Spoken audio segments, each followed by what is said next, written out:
I'm Chris. I'm Adam. I'm Topher. Today we're talking with Zack Skyler from Fort Wayne's own Alt 1023 about radio and DJing. As usual, we have a new riff challenge, and our guest artist this week is The Last Plane Home. Who are they? These guys. Yes. Oh. Yeah, we get that a lot too. Alright. Yeah. Let's jump right in. We got some gear news. You know, Yeah, sure. talk about some stuff? I've seen a few new things this week. Anybody else? Yeah. No, I saw the same new thing. We talked about the Maestro pedals the last week with Brett. We did. Yeah, so just the Fender pedals, I think. Oh, yeah. So the Fender hammer tone pedals. Yes. Hammer the tone into the ground, right? It feels like unfair to give our opinion without actually playing. I feel like I don't feel fair to give an opinion until I've played through them. It still looks like they were trying to copy JHS 3 Series to me. Yeah, but as far as appearance, I think we can give our opinion. yeah. I will say they look a lot better than the Fender series that they put out like 9 or 10 years ago. Okay. I don't know what they actually call them, but I call them the Racing Stripe series because they have a little stripe on the pedal and they're made out of plastic. Is that the ones? They were called Distort. And I'm with you. Delay and they're just they didn't have any name. So the ones I'm familiar with are like the Tree Verb. No, that's the current. The current, yeah. Because I was actually looking at buying the Downtown Express for bass. Mm-hmm. But yeah, I don't. That series, that whole series, that one looks good. I think. Yeah. It looks like they tried. Yeah. That sounds awful to say, but yeah. If I could get a Fender Blender, I would be happy. Oh, is that that's the vintage 1960s one? Yeah. Okay, That's a cool pedal. Fair enough. Yeah, I'm probably not going to be buying any of these. I did get it, and I didn't actually had it last week. I didn't say anything, but I did get a new piece of gear. Ooh, what you got? Yeah. I mean, I got the Astra. Ooh. I didn't mention that yet. The Astra. The Universal Audio pedal. Oh, that's right. Yeah. Check it Got- out. I needed a modulation pedal that wasn't just a flanger. So Yeah, no. it's nice. The chorus in it is beautiful, and the tremolo is really nice. Chorus, tremolo, flanger. And then it's got an extra ones you added. Now it's also got a phaser on there and a harmonic tremolo. Gotcha. Yep. Tap, tempo, and presets too. Mm-hmm. Yeah, no. Yeah. But you're liking it so far? Yeah. I mean, it's to me, it's like their plugins where they're just very accurate to what they're trying to be. So I mean, it's trying to copy the chorus from the first standalone Boss chorus. Fair enough. And it sounds like it. The CE one, yeah. Yep. Yeah, I have never played with Universal Audio plugins. I've just heard really good things about them. So yeah, I don't know. Yeah. Cool. Next thing, I don't think I got anything recently. Did you? Nope. Nope. Yep. Okay. Yeah. So next thing we have is the Jackson Audio Optimist pedal, the Corey Wong signature. 2 clones in one with an EQ section. Yeah. This has been a leak, I guess, at some point. Yeah, I think it was a leak, and now I've seen it online for pre-sales. So That makes sense. By the time this comes out, Yeah, this is going to be sure. February. This will be the second week of February, third week of February. It'll be out in old news by then. It was pretty funny though. I mean, the first image of it online, I saw it. I think it was actually Corey Wong that leaked it. He took a picture of his board. Yeah, that's the one I saw too. Yeah. Speaking of Corey Wong, have you seen who he's going to be touring with or whatever? No, who's that? Sierra Hall. She's a Wow. Yeah, dude. dude. I love Sierra. I've Hall. seen some of the samples. She's so good. She's so good. And them together. What does she do? She's a mandolin player. Oh, that's Yeah. Oh, didn't she do a collab with Chris Thiele or something? She has. Okay, yeah. Yeah, she's played with a bunch of people. Nice. She's a great songwriter. They've got some samples of them playing. I highly recommend looking it up. It's pretty cool. I'll have to check that out. I still want to get the Neural DSP. I think we might have talked about this when it happened. Neural DSP released their Corey Wong signature pack. Mm-hmm. So, and I should have got it during Black Friday. So yeah, it has been out. I should have got it during Black Friday because it was $45. yeah, and they're the only ones that Neural usually doesn't do low gain stuff, and of course it's Corey Wong, so it's all low gain, clean. Yeah, Yeah, but I'm not buying them now. It's $150. Yeah, I don't know about the signature pedal, but I imagine if you, you can definitely get low gain, but I bet you get a lot of high gain too if you wanted. Oh, two yeah. Two clones stacked. Probably. I think he was previously using, what's his name? Mateus Asado. He was using Mateus Asado's pedal. Yeah, that's that one's by. The Asai. Yeah, I've seen it before. Yeah, I don't. It's like $300. Is it? I thought it was Jackson. It's the same Audio. people who makes the Bloom. Yeah, the Jackson Audio. Yeah, so it's gonna be the same people that do this one. Yeah. Have you seen Mateus Asado?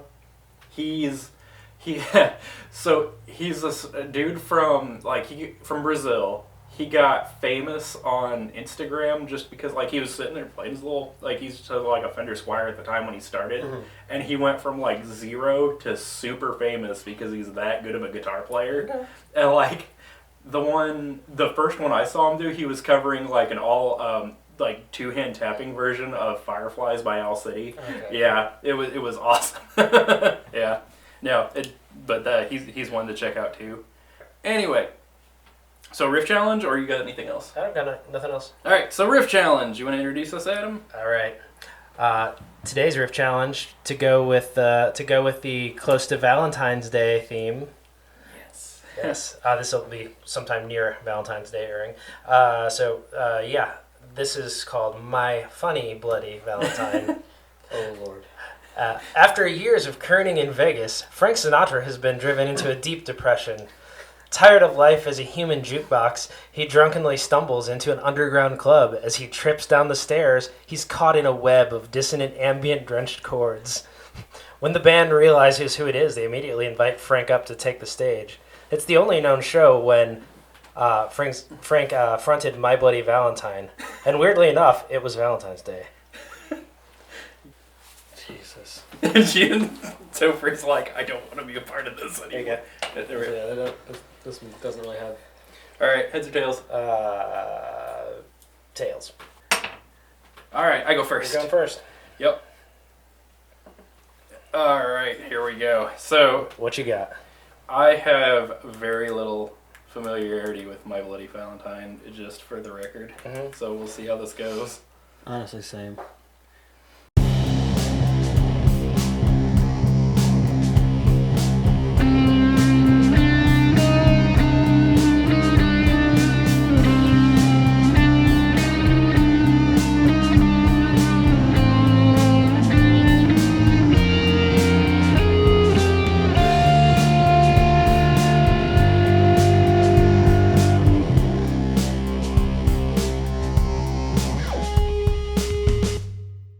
That's all I have. I like that ending. Thank you. We kind of went the same direction there. Damn it. I wanted to sound exactly the same. I mean, it's not exactly, but yeah. It's going to be close. I went to that style, though.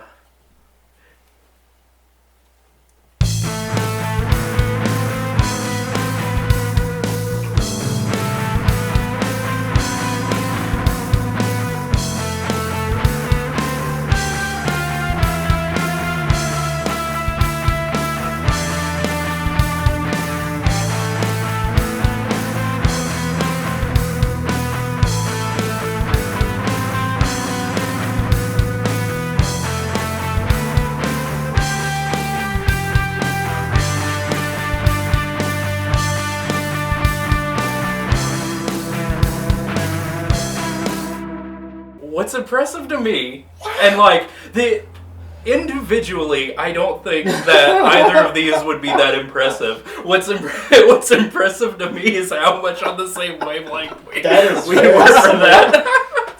Jesus Christ. Nice. Okay. I was gonna say that sounds like you guys were trading ideas, and sending shit back and forth to each other. Just take a turn on verses. Yeah. Holy cow! All right. So I have to pick. How do you pick between two things that are identical? Well, his was longer. His was longer. Sometimes the length matters. This was, like I said, individually, this was a pretty straightforward. We're calling on you guys. You guys let us know who won, because I don't know. That like I said, what made it funny to me was the fact that we were on the same wavelength. Was that bass, drums, and one guitar for you? So okay, That's all I had. I did bass, drums, and then I did two rhythm parts and one guitar. One because I couldn't get a very good rhythm part. I took a fuzz, like something like real fuzzy, and then I added like a metal amp underneath it and balanced them so I could get that sound. But yeah, no. And then the chorus over top of it. Yeah, but that's pretty much it. Yeah. All right. Well, that was something. Interesting. Yeah. Very interesting. I liked it. It was fun. Moving on. Yep. All right, so we're going to jump into our interview with Zack Skyler from Fort Wayne's local alternative radio station, Alt 102.3. He's been a DJ there for quite a bit. We'll let him introduce himself. So over to that. Hey guys, we are here with Zack Skyler of Alt 102.3, and we're going to be talking about radio station stuff and asking him some questions. So Zack, what got you interested in music, and kind of how did that lead you into working in radio? Well, from the time I was a little kid, elementary school, I loved just a handful of things. I loved music, playing the drums, and radio. And so I'll kind of start with the music side first. So with drumming, I started taking lessons with this guy named Rich McConnell. And I think Rich is still with us. I haven't talked to him in a couple of years, but I think he's still around. Great guy. He was just a gem of a dude who taught me the fundamentals of drumming, the basics, reading music, and just working with the snare and, the practice pad and all that. And I did that from elementary school all the way through high school. And then when I got into middle school, I got my first drum kit. And so at that time, I started taking drum lessons from this other guy who was in a band called LBO, which stood for Low Budget Operation. And they were a crazy rock band and stuff. And it was fun. Like, so he would come over and teach me how to play the drum kit really well. And so I started taking lessons from both at the same time and learning the fundamentals and the basics from Rich, learning the drum kit from this guy. And so I can't remember his name. That's terrible, right? I can remember Rich, but the guy who taught me the drum kit, we didn't do the lessons forever. And we never stayed in touch. So, and I can't remember his name. Cool guy. But anyway, so I always loved drumming. And, when I got into high school, I was in the drum line my freshman year. I didn't do band all year, every year, but just my freshman year. And, it was more of a hobby playing the drums. Like, it wasn't like, I'm going to do something with this. It's just something that I enjoyed. And so in high school, I was in a band just for fun. We were called Pink Tees. So, So, and it was just more of a hobby, and it was fun. But at the same time, from when I was a little kid all the way through those years up through high school, I always loved radio. And radio was very different then. Not that it sucks now, but it was a lot more fun then, and very different inside and out. And so my first radio jobs when I was in high school were at small town stations, Marion, Wabash, Huntington, and kind of learning my way through it. And in 1989, I graduated high school in 1990 to kind of put this in perspective. In 89, I was doing some radio stuff, screwing around with my drumming, and also working for Karma Records, doing retail stuff. And Karma primarily was always kind of a central Indiana thing. I remember that. But there was a period there, 89, 90, 91, they had a Karma record store here in Fort Wayne. And so I worked for that for a while. Actually, right now, it's now a Wood Nickel again. It's the Southwest location. It used to be a Karma. So I used to work there. And anyway, at that point, my first foray into Fort Wayne was WoWo. This was like when WoWo still played music, right? And WoWo was right downtown here. And I learned from those guys. I was kind of like a sponge. I just watched everything and listened. and soaked it all up and learned a lot about radio from those guys. And from that point on, I graduated high school. I took various classes after I got out of high school, some college stuff, but I primarily just wanted to do radio. And my first full-time Fort Wayne job was B106. I was 19 years old, working at the Killer Bee, which was freaking awesome. And such a great air staff. We had John O'Rourke, who's still in town. He runs WELT at the library. Oh, yeah. And super cool guy, just, you know, a great idea guy, full of great promotions and stuff like that. And super cool dude. And then I was on middays. Afternoons was Trey, the DJ, Trey Alexander, who went on to MTV, moved out to Los Angeles, worked for worked for, gosh, I want to say Fandango. You know, he'd sit and do the one-on-one interviews with like Tom Hanks and Sandra Bullock and, you know, all these big stars. You know, when they're doing their press junkets, he'd always do the Fandango. And he's still out there. We still talk sometimes. He's a cool dude. Next was Flash Phelps, who's still a great friend of mine. Flash is still on Sirius XM.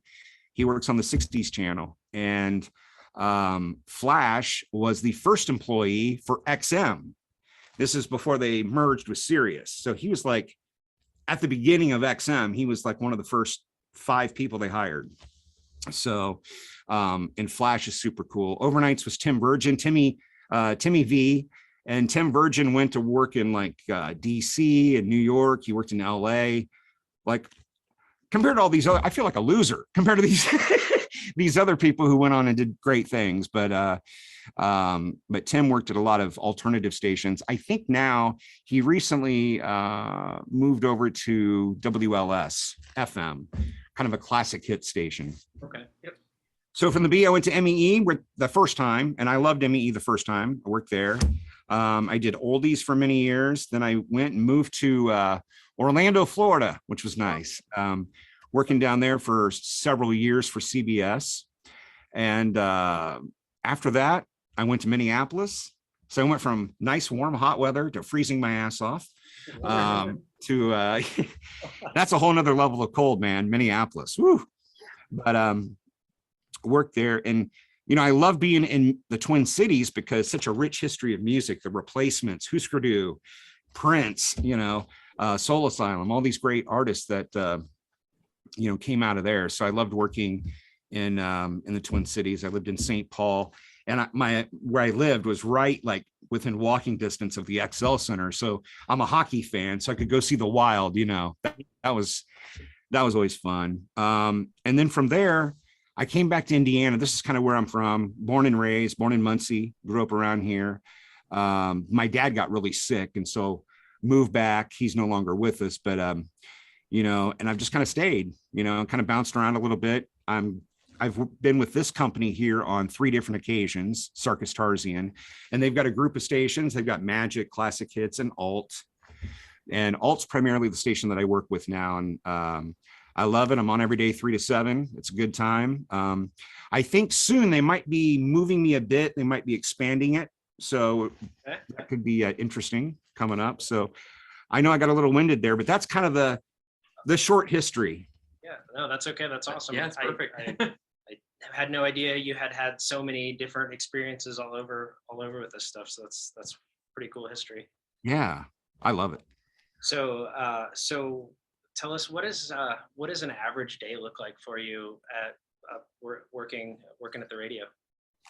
Well, I get up, have my coffee, get out, leave around 7, and then get here about 8 or whenever I arrive, right around 8 o'clock.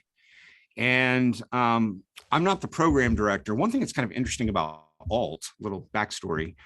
From the beginning of Alt, our first program director was a guy named Brad Holtz. Brad was the PD for this station as well as WTTS out of Bloomington, kind of a AAA station, kind of which is kind of like adult alternative, a lot of indie music, very cool station. And he got bumped up to GM. Then they made Laura Duncan, who was the music director, they made her PD down there as well as here. And now we've got a program director who runs WTTS, as well as alt. His name is Lenny. Laura went on. She programs WXRT in Chicago. Pretty good gig. So basically, the program director is based in Bloomington / Indianapolis. They've got an Indianapolis office and studios too. And so I'm kind of the right-hand person and kind of the boots on the ground here. So they make the decisions, they decide what they want to do, and I kind of help implement it. And I have some influence, which is kind of nice. So we talk about music and I kind of give them my thoughts. Sometimes I win, sometimes I lose, but it's fun to discuss. And it's been a great thing all the way through those 3 different program directors. And Lenny's a great guy. And so I come in, a lot of meetings, a lot of Zoom sessions. I take record calls from record labels. You know, they're always pushing their artists every week. Hey, what do you think of Oliver Tree? You want to play that? No, not really. You know, I mean, I try to be honest. I try not to be mean about it, but I'm like, yeah, it's okay. But so I take the music calls. I do that all week long. I do music. Now, when I say I do music, I schedule the music. So we have a music scheduling system. Most radio stations do. It's not like we can come in and go, I'm going to play whatever the hell I want. We have it's kind of a set thing. And when I schedule the music, it's not like I can stick in anything I want. It's kind of like if you have a puzzle, here's all the pieces that we've given you, put the puzzle together. So I'm working with a variety of pieces, and then I have to kind of put it together. And so that's the music scheduling system. We use that. And so I schedule all the music. And when it comes to new music, I discuss stuff with Lenny on what we're going to add every week. Let's add these new songs. Let's move this one up or this one down. And, you know, that takes a lot of time doing the music, help out with promotions, production stuff, whether it's commercials. I put on all the imaging, any of the imaging that is on the radio station. I stick in the system. Okay. So I don't produce it all, but I put it in. And so basically all that stuff keeps me busy, you know, and I love doing the music. The music part's kind of fun. So they keep you pretty busy for sure. Yeah. So with the scheduling, just because I don't know how it works, I'm not, and if you can't talk about it, that's fine. Do they pay based on like you have to play this song this many number of times, or is it just like you guys just kind of go with what's popular or like what the audience thinks, or how does that work to determine like what gets? Oh, sure. You guys pick what gets played. Yeah.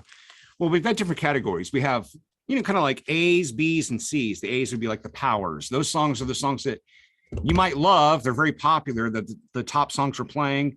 And it can be any format. Those are the songs that sometimes people get sick of. Oh my God, they're playing that again, right? So you have to watch those. Some songs burn faster than others. You know, some songs might hit quicker. It's catchy and got a hook, but it's also a song that might burn faster.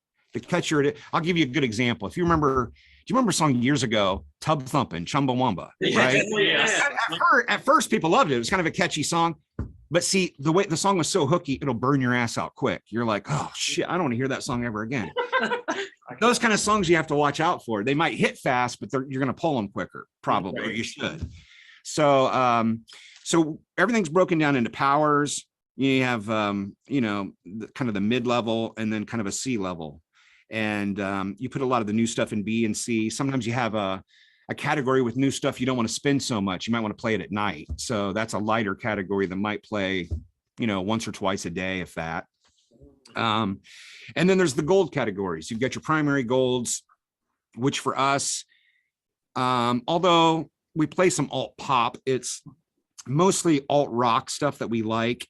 And so like the power golds would be like, a lot of the grunge stuff from the 90s, Nirvana and Soundgarden and Pearl Jam and then there's the secondary golds. So we mix those in. And what they do is with the system that we use, it's called Music Master. And so everything is like an empty shell with the different categories.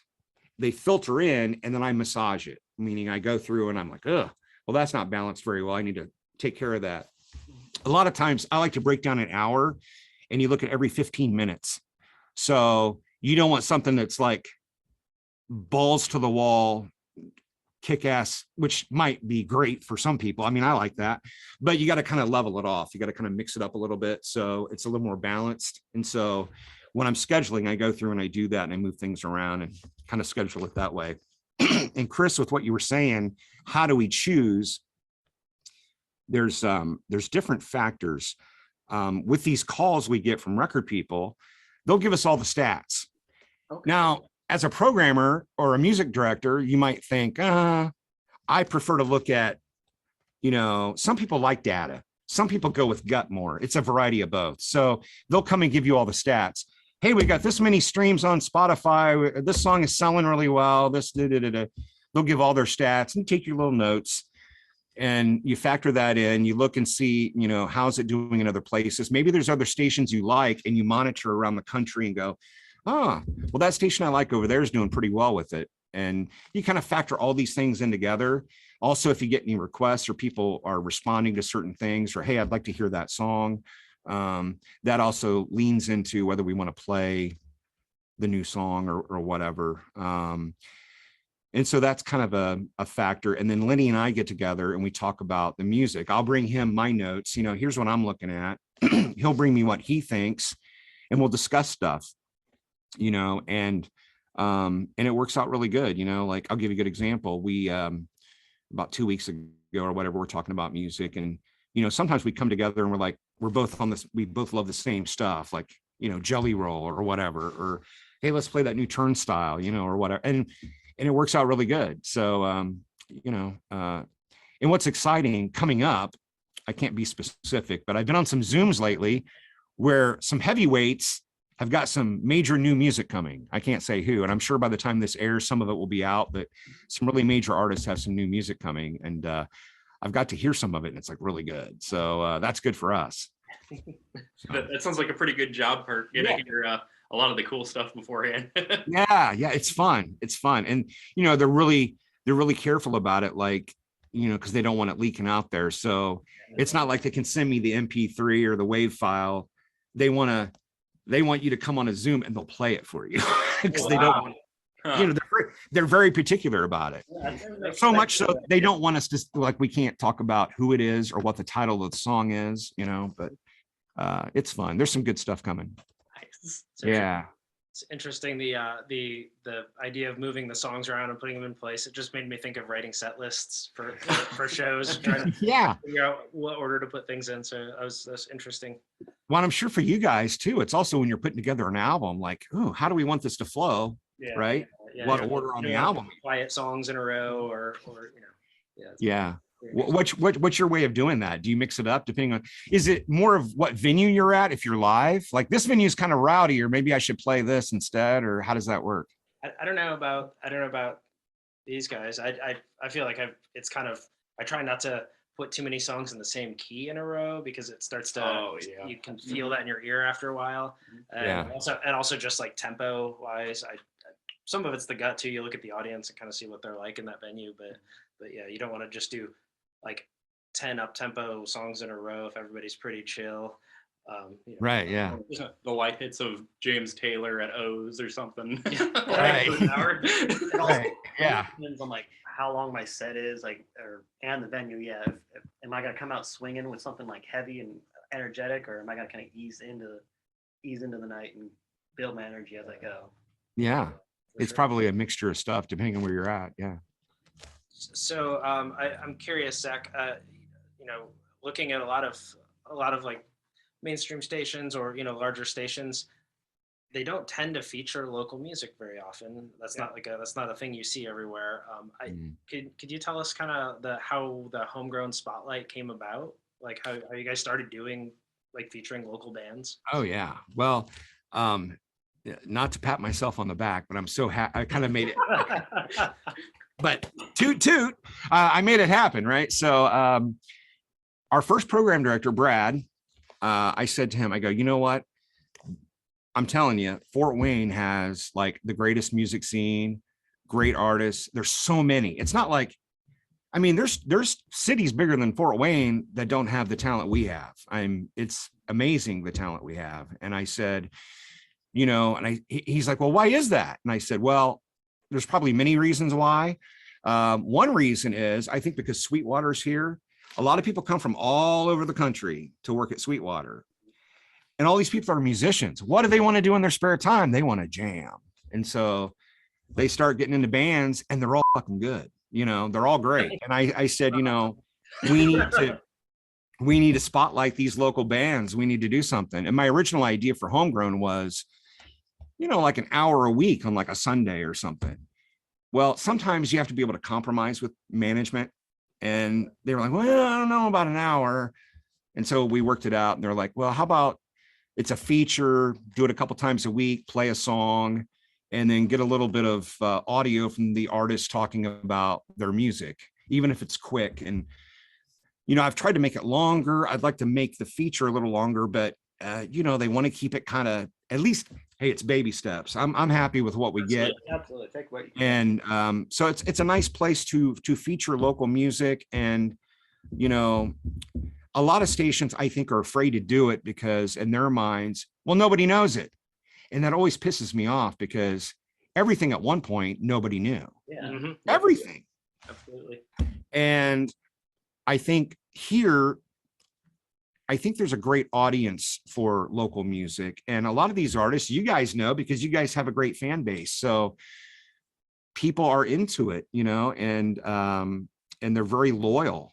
And what's nice is I think people here are also open to a lot of original music, which is refreshing. Because, you know, there's a lot of people that just want to do covers and cover. And I'm like, that's fine, but it's nice to have original music. And so I pushed for it and he agreed. And so we started doing Homegrown Spotlight. Sweetwater came on as a sponsor and they've been with us all the way through it. So they're a great partner in a lot of things that we do. And so we featured a bunch of great people, including you guys, more than once. And Topher, I'm going to get you back on soon. And Adam, you know, Adam's been on a few times. And, you know, we're expanding the relationship a little bit. We've got something we're starting this year, Homegrown Showcase Live. And so it's going to be some of our homegrown artists performing live for, you know, 45-minute set or whatever. It's going to be at Sweetwater. Going to kind of test it, see how it goes. And, you know, it might take a while to build, but we're going to try some things and do some live music for people to come out and check out and see how that goes. But Adam's doing the first one. I want to say it's March 11th, I believe. I should know. Yeah, I think I think it's hard. It's Friday. Yeah, I think it's March 11th, and that'll be at 7 p.m. And so I'm gradually starting to book a few others, but they're not going to be like every week, or they're going to be kind of spread out. But you know, that's great, and that's Sweetwater saying, "Hey, let's do some stuff." So props to them. They've all done a great job working with us and us working with them, and they're just great partners in all of this.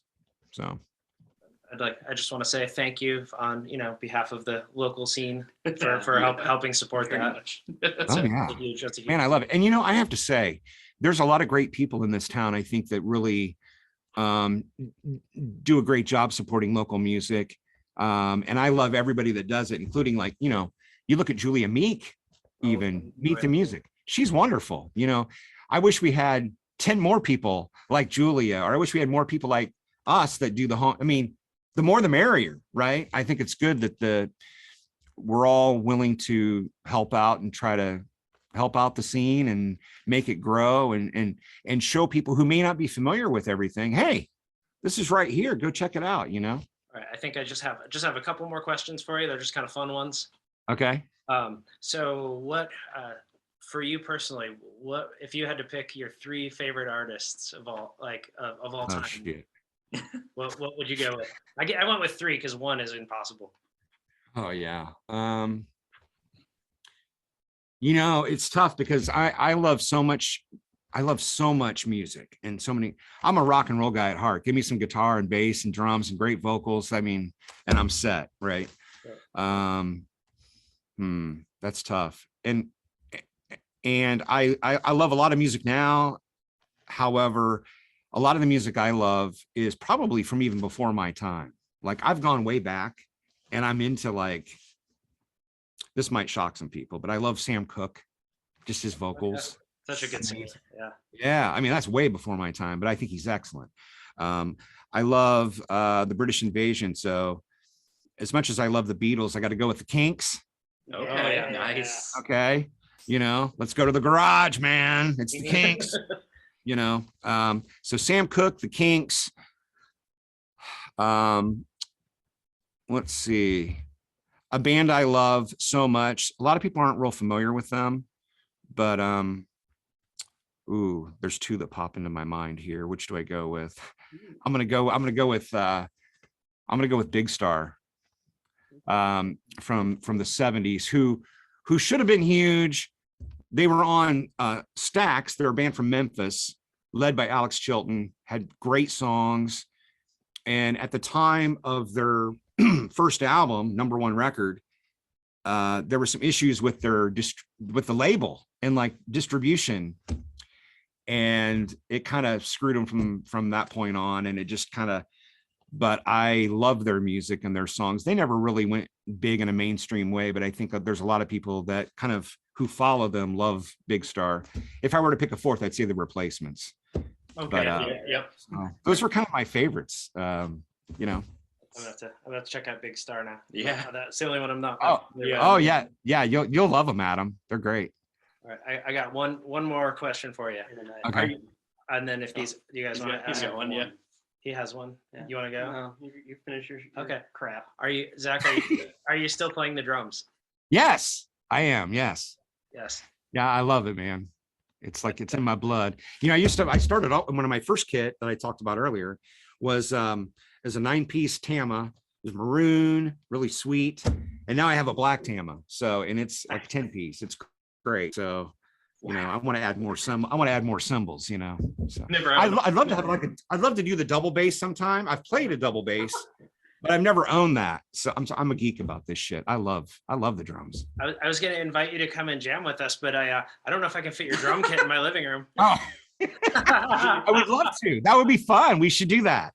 Absolutely. Totally. The old drummer we had, Oh my goodness. who used to have with Last Plane Home, used to have he was a big Tama guy, and he had a rare graphite ringed Tama kit. Oh wow! He had all the double pedals and everything on it. Yeah, the thing sounded awesome. Yeah, It was loud. Great kit. Yeah, it's a good kit, man. I love it. So, radio has obviously changed a lot throughout. Oh yeah. Like, I mean, from starting out, not even really featuring music. Like they had little skit shows and stuff. But like now we went from that to artists like DJs picking out artists and like having a little bit more control. And there's been a little bit less, and it's been more like focused on like advertising and stuff now. Like, where do you see radio going from where it's started out? Yeah. Okay. I'm gonna have to be careful because sometimes I'm trying to give you the softball questions. I didn't know. No. It's good. Topher, I'm so glad you mentioned that. I'm so glad you brought it up. But I have to be careful because I don't want to get a lot of heat on myself. But I tend to vent sometimes, and I can be it's like tough love. I can be very critical of. I'll answer your question in a second, but I'll tell you kind of how all this kind of got up. Okay. In my opinion. So some would say it started before this, but I'll go back. I'd say 1996 deregulation. It used to be prior to that, a company in your market might have 2 radio stations with a full staff. They each have their own program director, their own promotion director, live 24/7, personality driven. Great. Well, with deregulation, what happens, and maybe I should cover my ass a little bit. I'm not necessarily talking about people in this town or the companies here in this market. Right. It is what it is. But there are major radio companies. There's a handful of them that have radio stations in every major market, every city across America, and they own a shit ton of radio stations. And it's basically huge corporate radio is what it is. And so they gobble up all these radio stations. Well, when you have in a market, in just that market, that radio company has 10 radio stations, let's say. And then at the same time, okay, this was 96, they're gobbling up all the radio stations, right? Around the same time, the advancement of technology. Nothing against technology. I love technology. But what happens is we went from playing individual carts, you know, like you had to be in here to play the shit. Well, right? Or CDs or whatever it was. Well, now with the advancement of the technology, including the radio technology, which is these automation systems, right? So we export everything into the system, the commercials, the music, it's all here. Well, then the fat cat owners at the top, I'm talking about these major companies, they see it and go, oh, we don't need people. Yeah. It can just run on its own, right? So after a while, the people who work at the radio stations are just a number. It's not like they're even a human. You're just a number. And so they fire people all the time. And this industry has lost so many great people. You know, you get fired a lot in radio or any media, television, media in general, people come and go. But you get fired so many times, eventually you're like, I'm done. F- it, I'm out. And so good people, really great, talented people walk away from it. They're done. They don't want to deal with it anymore. And you know, over time, it's pretty sad. And so what you have is these huge companies, and they also format to format, they can kind of dictate what happens in the music nationally, what you hear, because instead of those individual program directors, now they have one. They have the person that sits on top of the mountain and says, you will all play this song. You're all going to add that. So they all add a certain song. Well, if it's, let's say it's the alt format, okay? And it's an alt pop song. Oh, it's big on TikTok, right? No, this is how they think. Oh, it's big on TikTok and it's an alt pop song. So they stick it in. Whereas, you know, some of these smaller, like our smaller companies, they look at it and go, yuck, why would we play that? Mm-hmm. But when they start doing that, it dictates the charts. And so they go up. And then you get pressure. Well, you need to look, it's a hit. It's a hit. You need to. And so it becomes kind of this struggle. Well, do you do it or do you not? I tend to lean towards not. But you see where that problem happens across the country because of these big, huge. And when people lose their jobs and, you know, sometimes these owners, they don't think personality matters. They don't care. They just want to make it's short-term thinking instead of long-term thinking. If they had, you know, great full staffs, personality driven, played great music, connected with the community, had that bond, interact, all that stuff, it would be a lot better, I think. And, but they don't. So then you're left with, okay,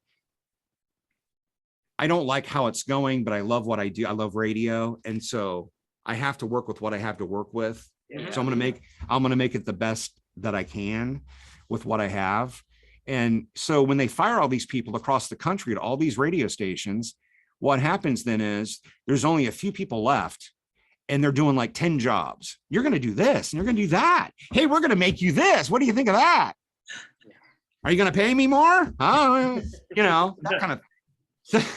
So then you're doing like 10 jobs and you want to focus and do a great job in certain areas, but you're doing so many things. So it becomes kind of tough. Fortunately, I always tell myself, I say this at least once a week. I say to myself, just remember why you fell in love with it to begin with. And because sometimes I think in anything, in any walk of life, whatever we're doing, sometimes you can get frustrated or discouraged. And I always tell myself, just remember why you fell in love with it to begin with. And sometimes that helps, you know? Sure. So I remember those days when I thought, man, radio is fun. It's exciting, you know, but it's frustrating now on so many levels because they wonder, well, where can we find people? We want to hire some people. Where do we, you know, or they'll be like, hey, why don't young people listen to the radio? Well, first of all, see, their thinking is, they're still thinking 1985, a lot of people. Oh, it's about the music and the music's part of it. That might bring them to your station, but that's not going to keep them there. They can get music anywhere. Yeah. They don't need us. They can get it. They can go to Spotify. So what sets you apart from everything else is the music you play. Is your station fun? Are you being involved in the community? Is your imaging great? Do you do fun shit, great promotions, all that stuff? Yeah. But they don't think that way. It's more like it's all about the music, and it's like they can't get out, they can't break out of that. And I've always been somebody who not only I want to think outside the box, I throw the box away. Let's just, the basics should stay the same, but you have to adapt to what life is now, and try some different stuff, but try it, do something different, have a good time. And so hopefully I won't be called to the boss's office this week about what I just said, but I think you'll be all right. Yeah, I will say that what's kept my draw to the alt station is your guys' spotlight and your guys' artist discoveries and stuff. Like you did the Backseat Lovers. I absolutely love. Like I didn't know you guys showed them, and I love them. Yeah, it's a great band. With the discovery thing, we try to play a lot of new music and a lot of new artists, and there's a lot of great new music out there. And so, we do a lot of that kind of new artist discovery stuff. And along those same lines of discovery, not with just new music, I do a thing every day at 5:00, the Alt Vault, where I play a classic alt song of the day. And a lot of those songs I try to make it be like, where people hear it, they'll be like, holy crap, I haven't heard that forever. Yeah. But also I hope to play sometimes a song people are like, I don't know that song, but maybe they might like it and want to check out what the band's all about and check out some of their other music. So it's that's pretty fun too. But we certainly play a lot of new music, and I love the Alt Vault. And the great thing about the Alt Vault, here's the great thing about that. They leave me alone. Like, I keep waiting for the day they go, Zach, we want to see your Alt Vault list. What are you going to play this week? Because here's the thing, guys. I don't know how much of that you've heard, but I've played the New York Dolls. Now, who the hell plays the New York Dolls? Nobody. I've played the Replacements. I've played Big Star. I'll play some stuff nobody knows, but I also play like, I tell you, the big ones we've played on the Alt Vault, we got such a reaction of some of these songs, we put them into the system to play more often, like Mazzy Star, Fade Into You, Veruca Salt, Seether, Space Hog, In the Meantime, all these kind of songs that when people hear them, they're like, holy crap, and they like it. So we're playing those more often, and it's great. I love it. So that's a bright spot in the homegrown. Thanks, Topher. I mean, that's a bright spot on alt too, I think. Yeah. Yeah, very cool. Yeah, thanks for doing for all the things that you do. That's you guys' station is great. Oh, thanks, man. I think that's pretty much it for us. Yeah. All right, fellas. You got anything? Did I do all right? Oh, you did perfect. Awesome. Yeah. Oh, okay. All right. Better than us. I should have brought my water in with me. My throat was getting, huh? So it's like what you're doing in front of an audience. Oh, okay. Oh. Sometimes, yeah. Here's the weird thing, Adam. Here's the weird thing. So I'm kind of I've had relatives tell me, you're full of shit. But it's true. I'm kind of shy. I'm kind of quiet and kind of to myself. So I don't know, but I can get in, what's easier for me? I can get in front of and I've done this before, in front of the Coliseum when it's packed for, like, let's say it's Trans-Siberian Orchestra back in the day, and I had to go and introduce. I can be in front of a packed crowd at the Coliseum and it doesn't bother me. But if I'm in a small room with just a few people, I get nervous, like my stomach's upset, and so I'm yeah. I don't know how I do it, and I just do it. Maybe it's the alcohol. I don't know. Anything you want to plug? Sure. If you guys want to, of course, it's Alt 1023. You can find us on the web too, alt1023fm.com. We're on the socials, Alt 1023 FM. If people want to try to win some stuff, we give away tickets and music and movie passes and all kinds of t-shirts. If they want to become an alt insider, they can sign up at the website, and we won't bug you. It's not like we're going to spam you to death and you're going to get all kinds of shit. It's usually one email a week and kind of explaining, here's what's going on. It's kind of nice. Mm-hmm. So if people want to sign up for that, and yeah, guys, I appreciate the invite. Thank you. Yeah, thank you. Thank you, Zach. All right. Have a good one, guys. Yeah, have a good one, Take it man. easy. We'll see All you. right. See ya. Bye. Okay. Now we're moving on to our featured artist of the week, and we're just gonna go ahead and challenge that copyright thing from YouTube this week. I'm just gonna punch it in because I can do that. So we're gonna let the lead singer of The Last Plane Home talk about our song, Radio Nation. Oh boy! All right, so Last Plane Home. This is our band from since I think you were out of high school, right? I was know in college. I was in college. We were 2009. so long 10, ago. somewhere around there. So this is our song. I think this was written by David on the guitar, right? But didn't the riff come from David? You and I actually wrote it, Did and you? then David made it better, I did. as he does. That Yeah, sounds right. That's usually what happens. Is we'll kind of get something like a sketch, basically a sketch, and then David will make it sound we pretty. have to recall things that we did 10 years ago. Over more than 10 years More ago. than 10 years ago, because MySpace lost our files. That's right. But this song is it's about the change in radio and what we see in the radio culture, and then we did a weird thing at the end where we took. So this was around the time that one guy did the all songs are based off of Canon and D. Yes.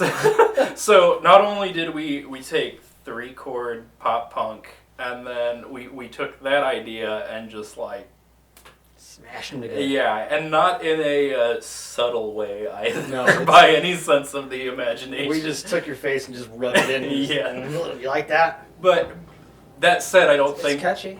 Last Plane Home has never been a subtle band. No. Yeah, nothing about that. Yeah. So anyway, over to that.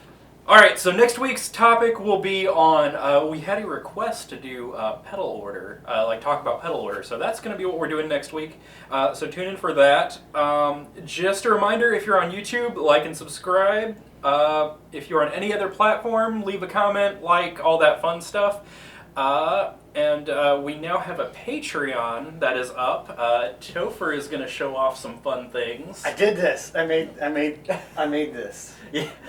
So you can go on to our Patreon and our Teespring store if you would like to either subscribe for as little as $1 a month, or you can just straight buy our merch. We have those that Topher designed. We've got our original logo. I think I saw some coffee mugs, some hats, some other fun stuff.